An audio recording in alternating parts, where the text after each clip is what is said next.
Pak Dikusno pun dengan tersenyum.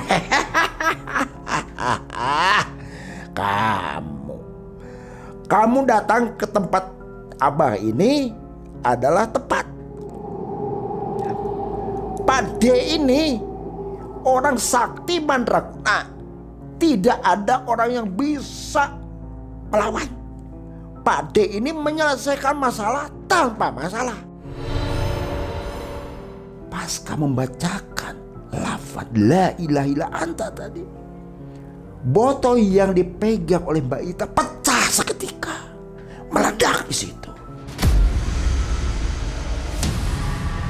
Meledak. Kan Mas sendiri kan belum memberikan DP ke sananya. Mas Tono tidak terima, marah-marah terus, ngomel-ngomel terus. Sampai terakhir menyampaikan dengan sedikit ancaman. Jancuk kowe. Awas kowe, tak hancur nang usahalah.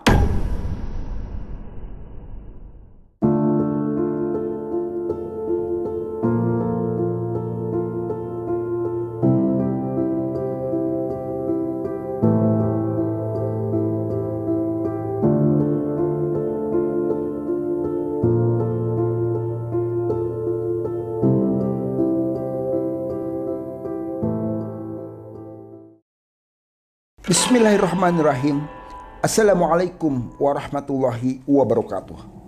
Sobat mengulas malam dimanapun berada, baik yang ada di alam nyata maupun di alam gaib, semoga kita semua selalu ada dalam lindungan Allah Subhanahu wa Ta'ala. Di kesempatan malam hari ini, Abah akan menceritakan satu kisah yang dibagikan oleh salah seorang sobat mengulas malam. Beliau mewanti-wanti ke Abah untuk nama, karakter, serta lokasi mohon Abah disamarkan.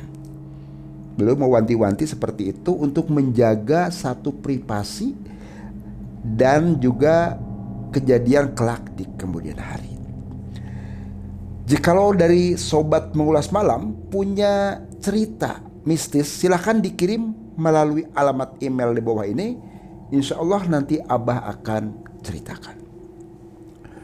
Jangan pernah di skip tayangan video ini supaya tidak gagal paham. Sobat, cerita ini dari, sebut saja dia Mbak Ita ya. Mbak Ita ini kejadiannya 2023. Jadi awal Juni. Ini masih hangat-hangatnya sobat. Makanya beliau ngewanti-wanti, tolong Bah samarkan.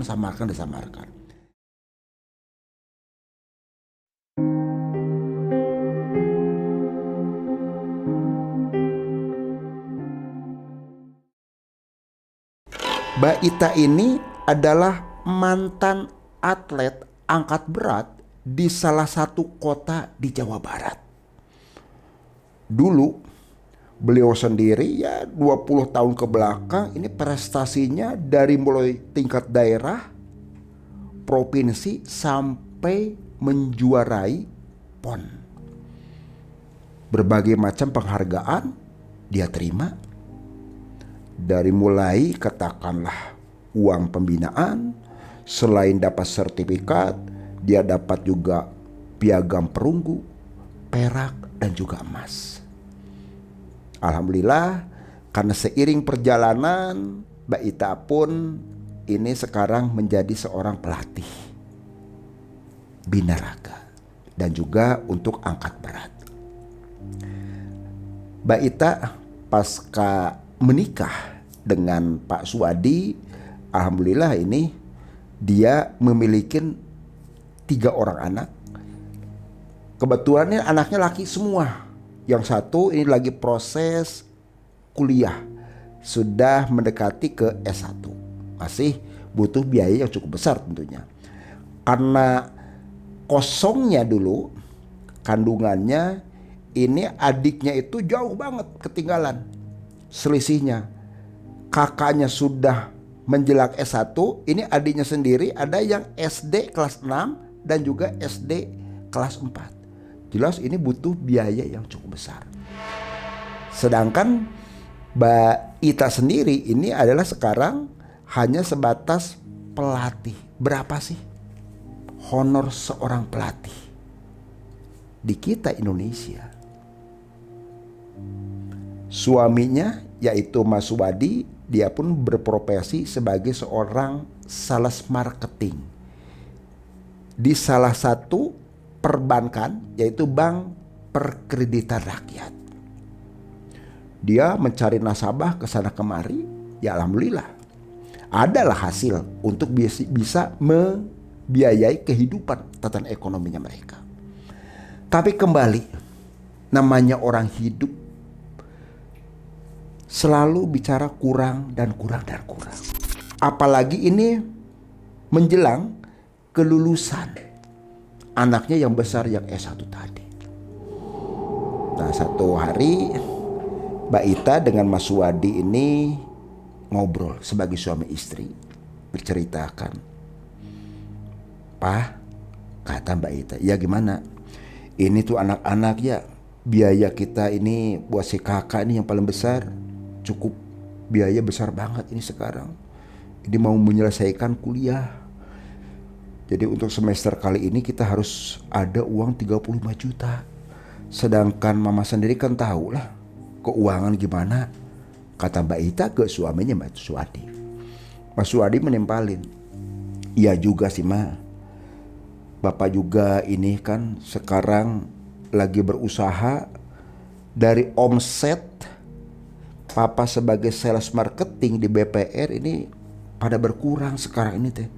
Gara-gara imbas dari pinjol itu tadi. Mau tidak mau, Papa pun sebagai perusahaan yang resmi, simpan meminjam ini kena dampaknya. Ya bersabar aja lah. Yang penting kita masih usaha.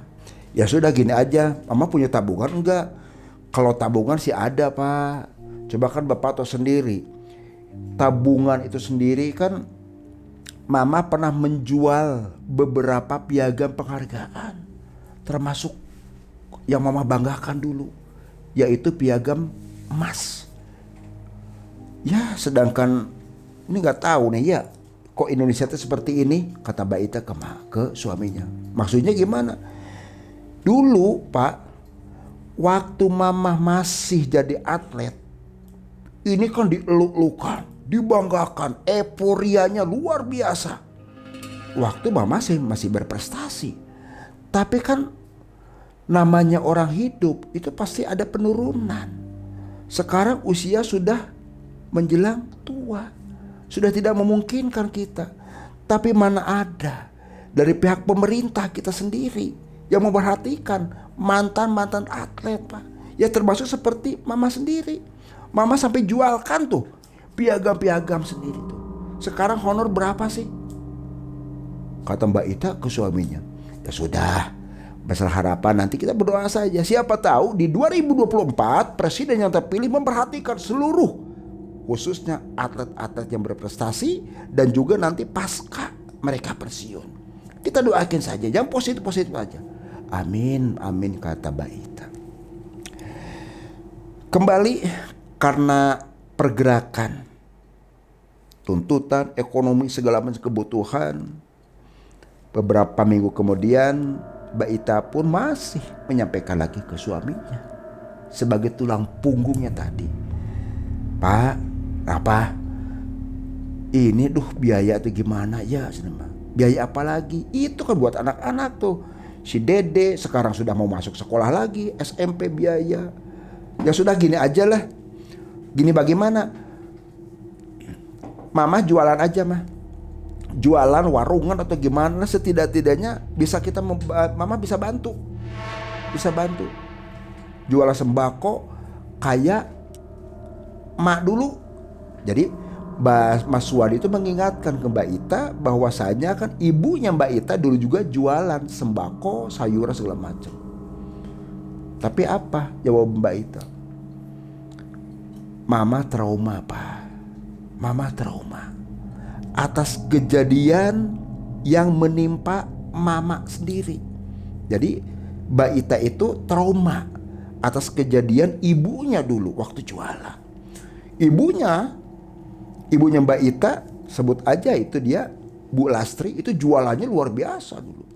Sembako, sayuran segala macam. Tapi ya itu tadi, namanya orang lagi usaha rame-ramenya, terkadang ada aja dalam tanda kutip yang iri dengki. Sampai-sampai kala itu kan tertimpa sakit, berusaha berobat ke sana kemari secara medis. Medis mengatakan tidak ada penyakitnya, tidak terdeteksi. Sampai-sampai Mbak Ita pun ngobatin ibunya itu Bu Lastri itu mencari beberapa paranormal, tapi ya itu tadi nggak ada. Itu menceritakan, mengingatkan kembali ke Mas Wadi sebagai suami. Pokoknya mama trauma apalah, nggak mau kejadian seperti itu. Tapi karena desakan dan kebutuhan yang memang sangat perlu sekali. Jadi Mbak Ita pun berpikir ya sudahlah, karena memang desakan ekonomi, dia pun sedikit ada tabungan kisaran 20 juta kala itu. Sedangkan harga kios itu kurang lebih sekitar 350 juta. Memang di pasar sih. Nah ceritanya sih nyampe lah Mbak Ita sama Mas Suwadi sendiri ke salah satu developer di pasar tersebut, transaksi, diberikan DP 20 juta. Setelah bayar tersebut, Mbak Ita pun diberikan waktu oleh pihak developer. Jangka waktunya itu 35 tahun untuk cicilannya sendiri. Tahap bayar, mulailah dia usahanya dari mulai sembako, kelontongan, sampai dia dilengkapi dengan sayur mayur. Usaha yang sedang dirintis, ada aja yang usil. Ada aja yang usil. Sebut saja dia ini Mas Tono. Jadi Mas Tono sendiri kebetulan dia dari Jawa Timur. Cuma untuk kotanya sengaja ini Abah samarkan, dari Jawa Timur. Mas Tono sendiri sebetulnya memang ada niatan, pernah datang ke pihak developer juga, mau ngambil kios yang sekarang sudah ditempatin oleh Mbak Ita. Mas Tono dan Mbak Ita ini sendiri, ini adalah rumahnya berdekatan, tetanggaan sebetulnya. Begitu Mas Tono datang ke seorang developer, ternyata ini sudah diberikan DP dan bisa langsung ditempati untuk jualan. Marah Mas Tono. Datang itu marah-marah ke Mbak Ita. Jancuk kamu. Ini kita punya tempat kios udah saya tandain. Kenapa kamu ambil? Kata Mas Tono. Mbak Ita pun terdiam. Mas, maaf Mas, saya kan tidak tahu. Kan Mas sendiri kan belum memberikan DP ke sananya. Mas Tono tidak terima, marah-marah terus, ngomel-ngomel terus. Sampai terakhir menyampaikan dengan sedikit ancaman. Jancuk kowe. Awas kowe, tak hancur nang, usahalah. Wah, ngamuk. Jadi Mas Tono sendiri dengan logatnya wilayah sana itu marah. Sialan kamu telah mengambil hak saya. Coba sobat ya inilah kalau seseorang ada satu keinginan terus dia belum bisa terpenuhi, terus dia ngambil, ya itu tadi sampai ancam-ancaman ke seorang perempuan lagi, itu kan nggak pantas sobat. Coba bisa bayangkan ya. Itu tolong untuk sobat sendiri, ini untuk bisa digarisbawahin. Beberapa hari kemudian Mbak Ita pun terus terang saja usahanya dari mulai pagi jam 5 sampai sore jam 4 sore. Terus saja berjalan seiring perjalanan waktu. Omsetnya pun luar biasa. Meskipun yang jualan seperti Mbak Ita itu sendiri banyak, tapi karena Mbak Ita pelayanannya yang baik, murah senyum, alhamdulillah dibantu oleh anaknya. Jadi kalau pulang kuliah ini membantu anaknya laki-laki itu sendiri. Itu kan situ. Suaminya di saat lagi istirahat terkadang juga datang ke kiosnya. Jadi saling membantu. Satu keluarga sendiri betul-betul kompak dan solid. Nah kembali Mbak Ita menyampaikan pas di rumah ke suaminya. Pak, Kata Mbak Ita ke Suwadi. Kenapa mah? Itu tetangga kita sebelah tuh si siapa Mas Tono. Emang kenapa Tono? Marah-marah coba. Datang ke kios mama lagi banyak pembeli coba. Sampai aduh nunjuk-nunjuk. Malu. Sampai terakhir ngancam-ngancam. Maksudnya ngancam gimana? Kata Mas Suwadi ke Mbak Ita. Ya itu tadi. Kios yang sudah mama sekarang kasih DP sekarang kan sudah bisa ditempatin. Kita udah berjalan nih beberapa bulan sekarang ini. Masa kata Mas Tono ini adalah kios saya, sudah saya kasih tanda. Padahal kan dia sendiri kan belum kasih DP. Buktinya kan begitu mama bayarkan DP dari pihak developer kan terima. Kan buktinya papa sendiri kan tahu. Kata Mbak Ita ke Suwadi suaminya. Iya ya sudah mah. Jangan dihiraukan, abaikan aja lah. Orang yang gak jelas, iri kan begitu. Yang penting kita usaha dan ingat mah jangan lupa berdoa, doa dan doa. Oh iya Pak, terima kasih. Sobat, apa yang terjadi pasca Mas Tono datang ke Mbak Ita sambil ngomel-ngomel, keesokan malamnya itu dia bermimpi Mas Tono datang.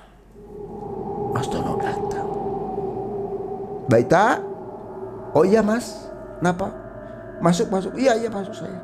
Datang. Mas Tono nyampaikan, mohon maaf ya saya karena kemarin terus aja saya emosi, terus terang kesampaian. Ya itu kios itu tuh udah saya tadain. Memang sih karena uang saya nggak cukup dan memang juga saya belum cukup lah keuangannya, saya tidak bisa berikan DP. Kata Mas Tono ke Mbak Ita. Pokoknya saya minta maaf ya.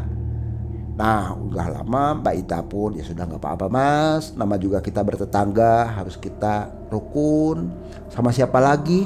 Kalau kita ada sesuatu kan paling tetangga yang terdekat yang harus kita mintain tolong. Kata Mbak Ita. Oh ya matur kesuwun kata Mas Tono. Gak lama kemudian Mas Tono ngasih sesuatu. Ngasih botol yang di dalamnya tadi ini ada satu keanehan. Ada daun yang sudah kering. Nah terusnya juga ada rambut. Dan juga ada semacam tulang kancil, hewan kancil. Diserahkan ke Mbak Ita. Begitu diserahkan ke Mbak Ita, ya diterimalah sama Mbak Ita. Begitu dipegang sama Mbak Ita si botol pemberian dari Mas Tono, Mbak Ita pun dengan spontan tanpa menyadari dia membaca La ilaha illa anta subhanaka inni kuntu minadh dhalimin. Pasca membacakan lafaz la ilaha illa anta tadi, botol yang dipegang oleh Mbak Ita pecah seketika, meledak di situ. Meledak. Beruntung Mbak Ita pun tidak terluka. Mas Tono terkaget dan marah. Jancuk kowe, baca-baca apa itu? Gak lama pergi. Sebelum pergi Mbak Ita nyampaikan, Mas, saya ini sudah terbiasa membaca lafaz-lafaz seperti itu Mas. Mas sampean tuh harus ngerti, itu lafaz zikir dan juga doa. Nabi Yunus alaihissalam saja di saat lagi Allah uji dengan kesulitan, dia membacakan La ilaha illa anta subhanaka inni kuntu minadh dhalimin. Ini sudah menyatu di dalam tubuh saya Mas. Kata Mbak Ita.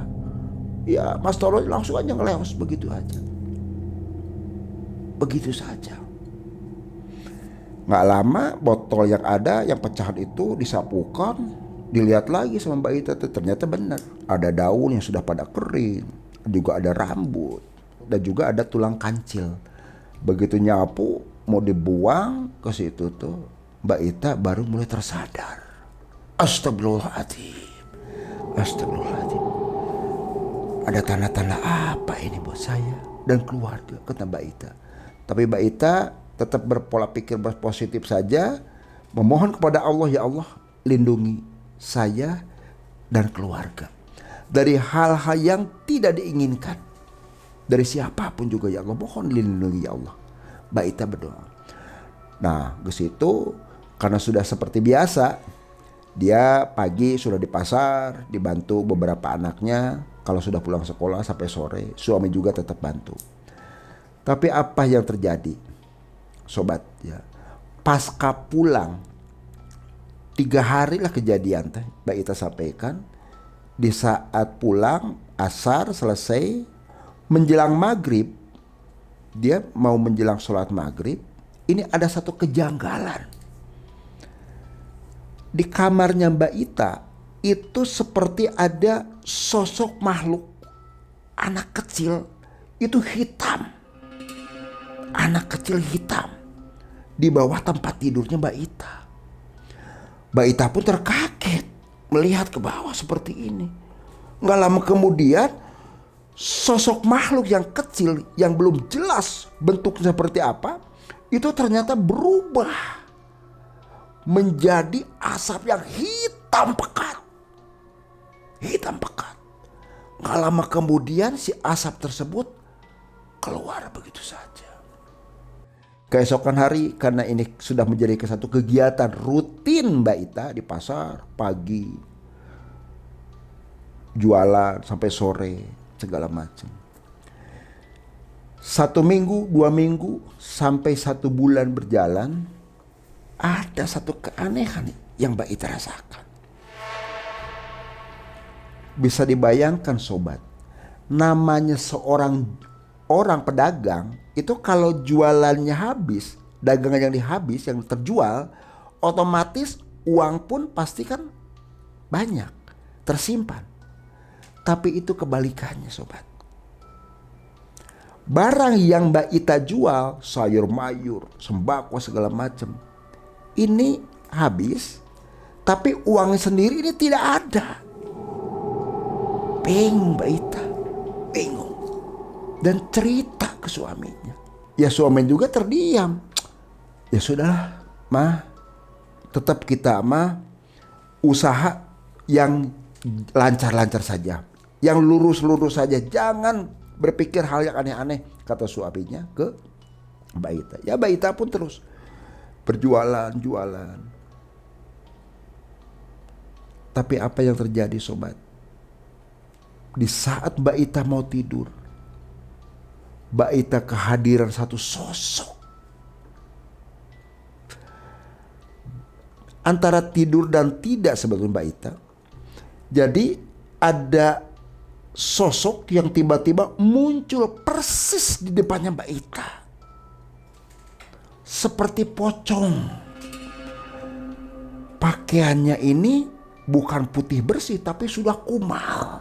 Sudah kotor banget. Dia menyeringai, tersenyum, dan ada keluar darah, darahnya pun sudah hitam, bau bacin. Aromanya tersebut tercium jelas oleh Mbak Ita. Sampai Mbak Ita pun muntah-muntah. Tapi keanehan, suaminya yang ada dekat Mbak Ita itu tidak melihat apapun. Malah kaget suaminya. "Mah, mama masuk angin tah?" Kata suaminya ke Mbak Ita.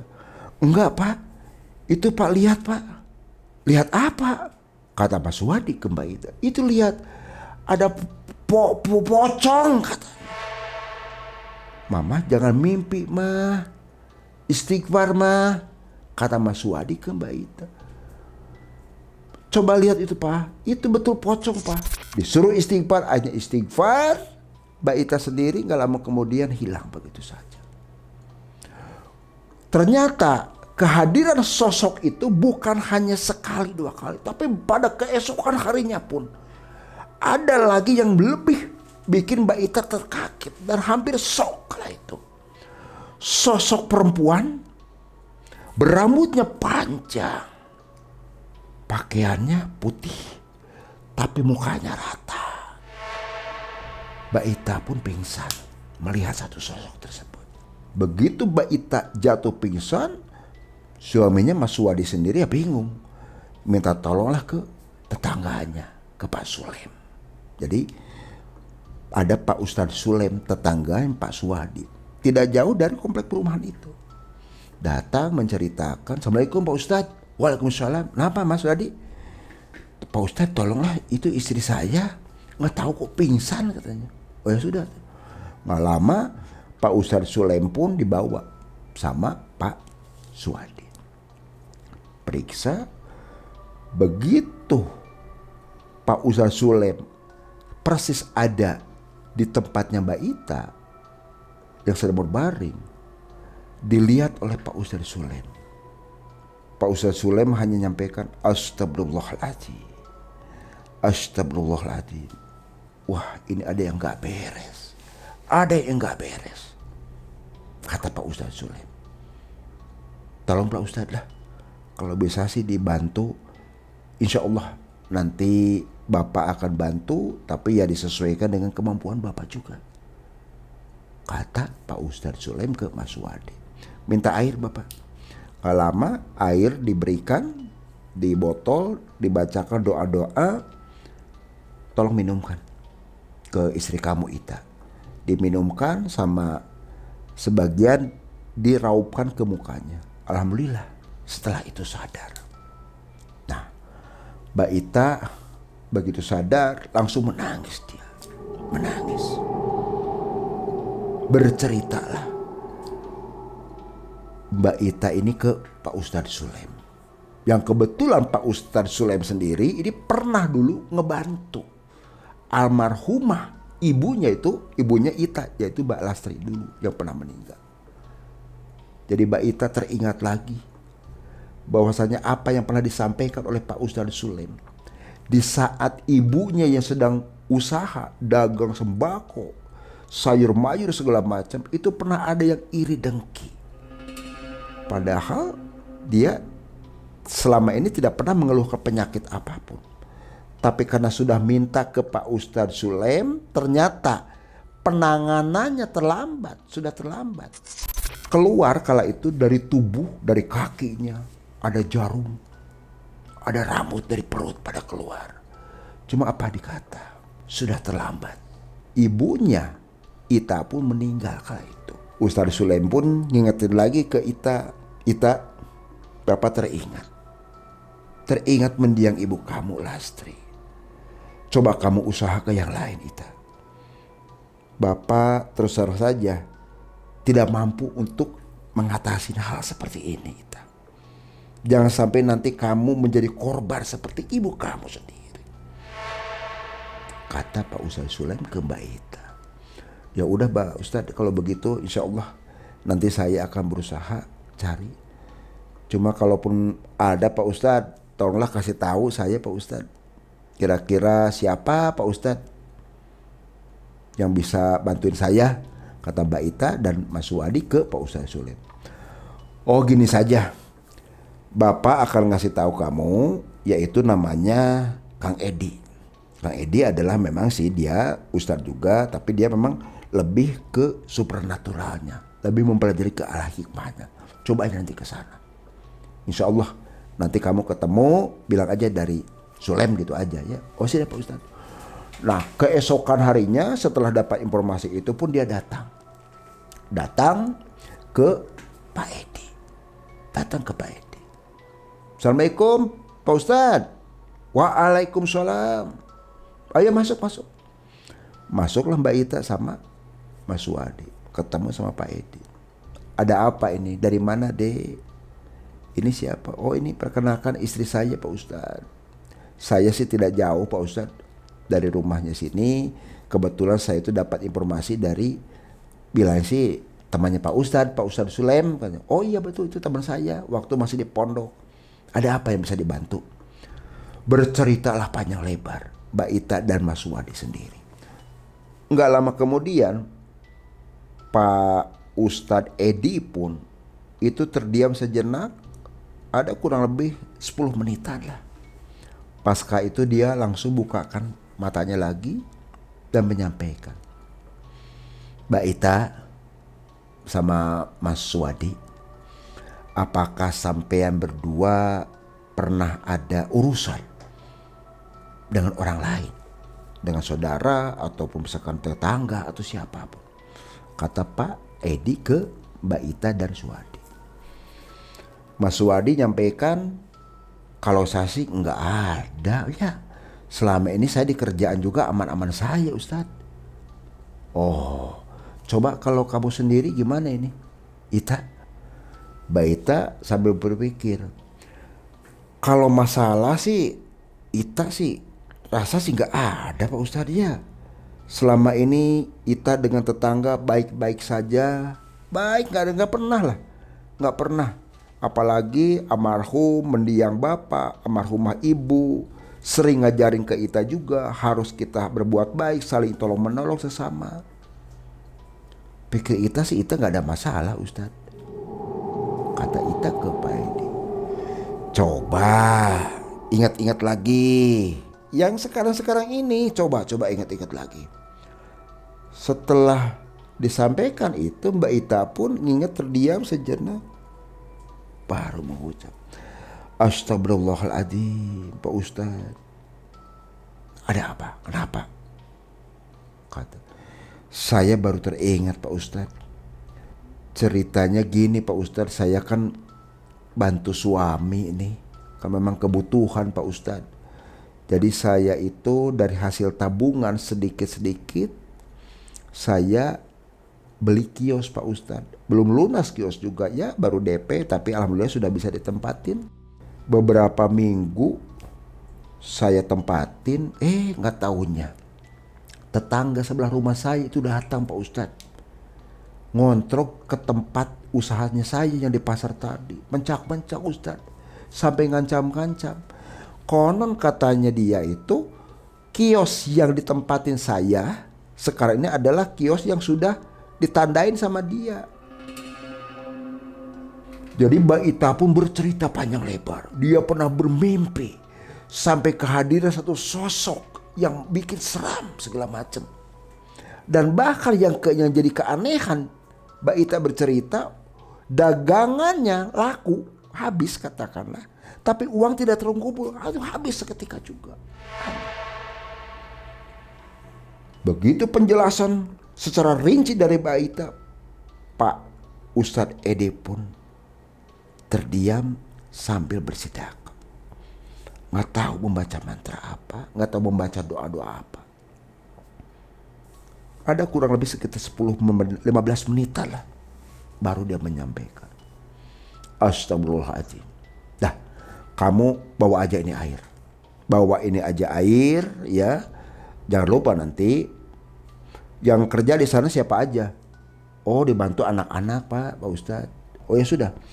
Nanti pagi-pagi jangan lupa garam krosok sama cucian beras itu kamu bawa ke kios. Bersihkan dulu. Bersihkan bagaimana Ustadz? Ya disapu.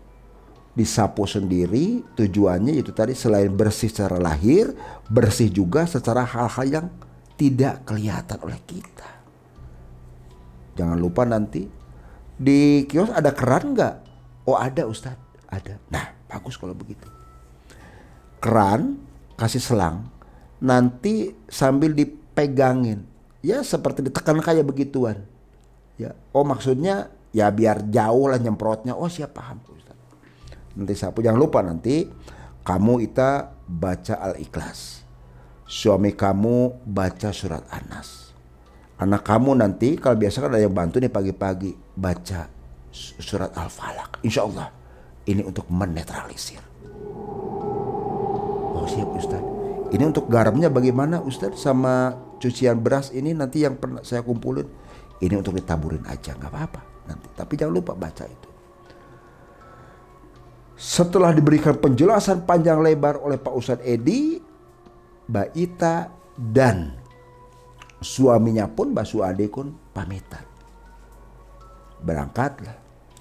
Nah keesokan harinya, pagi-pagi pas sholat subuh, Mbak Ita suaminya berikut anaknya ini. Kebetulan kuliahnya ini siang, jadi pagi-pagi bisa bantu. Apa yang sudah dijelaskan oleh Pak Ustadz Edi itu dijalankan.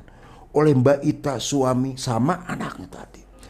Mbak Ita bersihkan, menyapu di halaman di depan kiosnya tadi sambil megang semprotan air.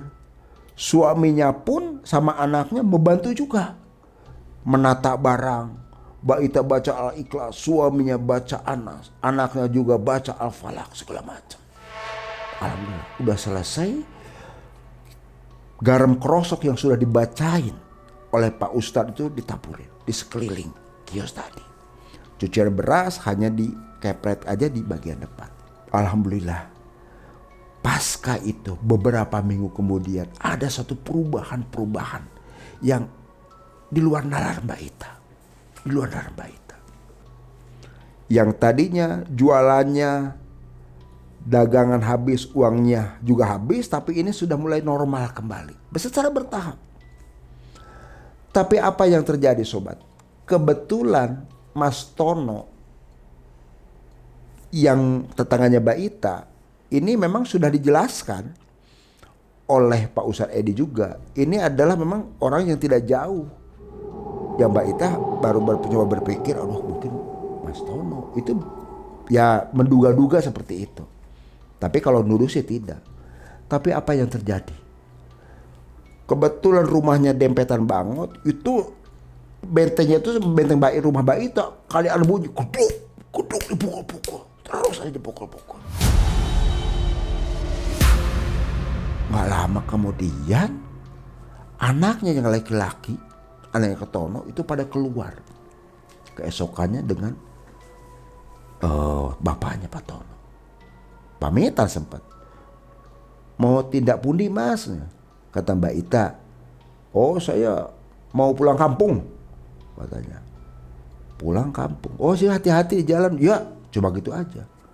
Nah nggak tahunya Mas Tono sama anak yang paling besar itu pulang kampung ke dukunnya tadi.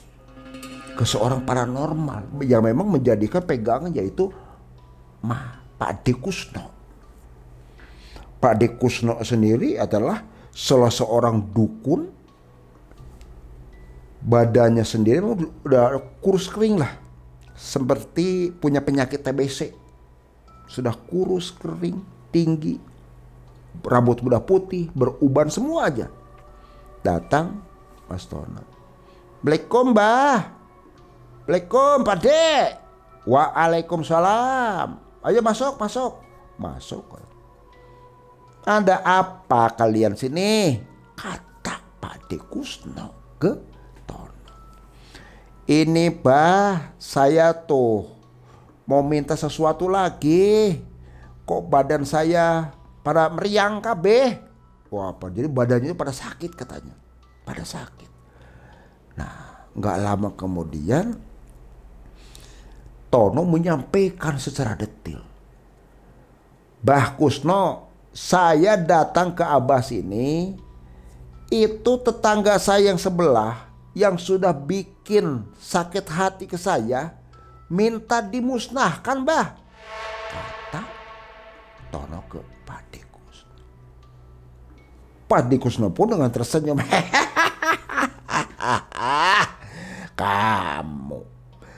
Kamu datang ke tempat Abah ini adalah tepat. Pak D ini orang sakti mandraguna.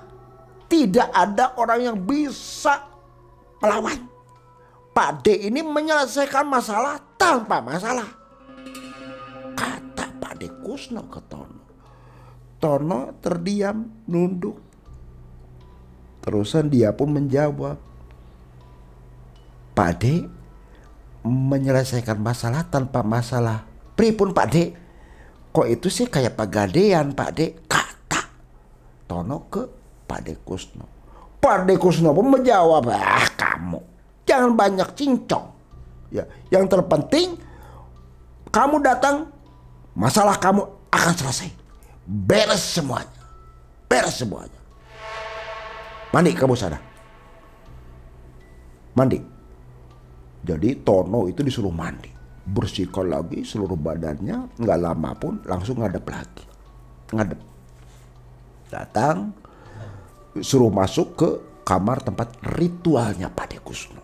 Dibawa, nggak tahu baca mantra apa segala macam, karena dilihat oleh Tono kala itu sesaji lengkap, kembang setaman, buah-buahan lengkap banget, apel, jeruk, pisang, anggur yang enak-enak, sampai bakakak ayam, bikin ngiler semua orang. Minuman 7 macam, kopi pahit, kopi manisnya, teh dan berwarna, termasuk juga degan kelapa, air kelapanya, ada air susu, lengkap sudah. Namanya Tono, orangnya itu kan biasa penasaran. Bah, kok ini lengkap banget sih, bah? Ini mau ngundang siapa, bah? Kata Tono, kamu datang kemari, ini kita kan mau menghadirkan satu sosok makhluk. Namanya kita mengundang, harus memberikan yang terbaik kepada tamu. Udah, kamu jangan banyak bicara, diam saja. Yang penting kamu ada hasilnya, kata Pade Kusno ke Tono. Gak lama, di situ pun ada tumpeng cuma kecil. Tumpeng, bacakan mantra segala macam, termasuk dupa, kemennya dibakar. Gak lama kemudian hadir satu sosok makhluk. Datang persis ada di depannya Pade Kusno dan Tono. Makhluk tersebut kelihatannya sih cantik, perempuan yang datang. Ada apa kalian mengundang kami ke sini? Ada apa? Gak lama Pade Kusno menyampaikan maksud dan tujuan daripada si Tono tadi. Singkat cerita, setelah sepakat segala macam, hilang aja begitu saja. Diberilah, yaitu tadi, Tono dibekalin botol, nggak lama dikasih kain buntelan kecil, cuma warnanya hitam. Ini tolong nanti kamu tanam. Ingat kamu dulu ya, waktu ibunya korban, kamu kan ke tempat sini, pasang ini ranjau. Kalau kelangkahin mati dia, kata Pade. Oh, terima kasih, Pak. Singkat cerita pada pulanglah Tono diantar anak. Karena memang tujuannya sudah jahat niatannya, ya, memang itu dipraktekkan langsung oleh Tono. Dipasang itu si botol tadi di depan rumahnya dan juga di kiosnya. Memang luar biasa. Namanya seseorang sudah bersekutu dengan iblis, jin, setan merakayangan, itu dinyatakan. Nyata. Sempat sakit. Mbak Ita suaminya sakit. Anaknya yang 2, kalau yang besar sih enggak, alhamdulillah masih bisa ketolong. Termasuk dagangannya sendiri ini sudah mulai pada berkurang lagi. Atas izin Allah serta bantuannya, ini anak Mbak Ita berusaha nyari-nyari yaitu ke Pak Edi. Ketemu lagi dengan Pak Edi, dibantu Pak Edi, datang langsung ke rumahnya Mbak Ita dan Mas Suwadi. Dicari-cari, dari hasil deteksi ternyata ada sesuatu yang telah ditanam. Dicari, dibongkar botol tadi, dimusnahkan sama Pak Edi yang ada di rumahnya, termasuk juga yang dari kiosnya. Karena selama ini memang saatnya seperti tertutup. Dilihat, habis diambil. Dari hasil penerawangan ternyata ada sesuatu lagi yang masih tersimpan. Masuklah Pak Edi ke dalam kiosnya Mbak Ita. Masuk, laku deteksi ternyata di laci tempat penyimpanannya uang hasil dagangannya Mbak Ita dari pagi sampai sore, itu ternyata ada benda kecil semacam isim kalau sekarang, cuma dibungkusnya kain hitam. Begitu mau diambil sama Pak Edi, ada satu getaran yang sangat panas dirasakan oleh Pak Edi. Astagfirullahaladzim. Pak Edi beristighfar terus. Nggak lama kemudian itu dipegang, diambil, dipegang, langsung dibuka di tempat. Ternyata apa? Ada tulang kancil dan rambut. Yang anehnya lagi, ini ada bekas tanah. Wallahu alam. Tanah apa ini? Dibuka, dibungkus sama kain kresek. Dibawa pulang, dibakar sama Pak Edi. Pasca dituntaskan dan dibersihkan rumah dan kiosnya, Mbak Ita, alhamdulillah Allah telah menolong seseorang atau umatnya. Mereka semua pada sembuh. Usahanya Mbak Ita yang digeluti itu mulai terus berkembang dan berkembang. Tono yang memang iri dengki terhadap tetangganya sakit. Sakitnya ini kena stroke dadakan. Dan sampai sekarang dia pun masih sakit, terbujur kaku begitu saja. Pak Ustadz Edi pun menyampaikan kepada Mas Wadi dan Mbak Ita. Mas Wadi dan Ita, Bapak berpesan ke kalian, nanti undang tetangga di sini, kita sama-sama membacakan tahlil. Kalau bahasa kejawennya ini ada bahasa untuk ruwatan. Kalau di kita ini ya sebagai tolak bala. Menjaga hal-hal yang tidak diinginkan. Ada yang iri dengki, siapapun juga. Kita memohon kepada Allah. Dan ingat apa yang sering Bapak berikan terhadap kalian. Perbanyak membaca zikir dan doa. La ilaha illa anta subhanaka inni kuntu minadh dhalimin. Perbanyak itu. Insya Allah usaha kamu akan semakin bagus, lancar. Kamu pun akan terjaga dari hal-hal yang sifatnya iri dengki dari siapapun juga. Kata Pak Ustadz Edi. Aduh, terima kasih Pak Ustadz, batur kesuwunnya Pak Ustadz. Kata Mas Wadi sama Mbak Ita. Insya Allah Pak Ustadz, nanti saya akan segera lakukan. Tolong nanti dipimpin ya sama Pak Ustadz Edi. Insya Allah, insya Allah. Alhamdulillah seiring perjalanan tepat Kamis malam Jumat, yaitu malam Jumat Kliwon, pada Isya, Pak Edi pun datang ke rumah Mbak Ita dan juga Mas Wadi. Tetangganya pun ada kurang lebih sekitar 20 orang kumpul dan membacakan kalimat-kalimatullah, tahlil, tahmid, dzikir. Jangan pernah lakukan iri dengki kepada siapapun. Karena itu pasti akan berbalik kepada diri kita sendiri.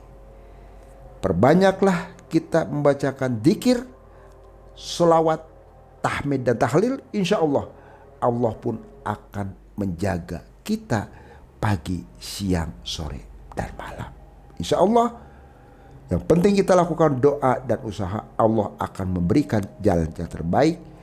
Selamat dunia wal akhirah. Mohon maaf atas segala kehilapannya. Dan ingat sobat, jangan pernah takut. Jin dalam bentuk apapun, geprek dengan keimanan dan ketakwaan kita kepada Allah Subhanahu wa Ta'ala. Ingat sobat, kamu tidak sendirian. Wassalamualaikum warahmatullahi wabarakatuh.